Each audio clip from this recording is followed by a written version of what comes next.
கர்த்தர் வாக்கு கொடுக்கிறார், உங்களுக்கு விரோதமாய் பூட்டி வைக்கப்பட்டிருக்கிற கதவுகள் எல்லாம் திறக்க போகிறது. சத்துரு பூட்டி வைத்திருக்கிற கதவு திறக்க போகிறது.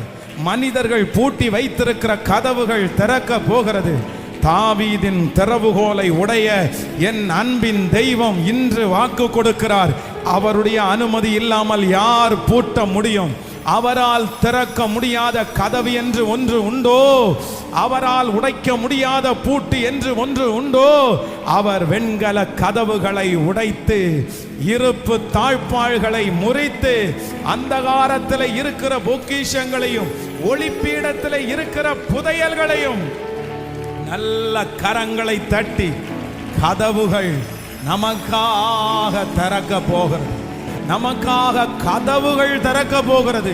கர்த்தர் புதிய புதிய கதவுகளை திறக்க போகிறார். விசால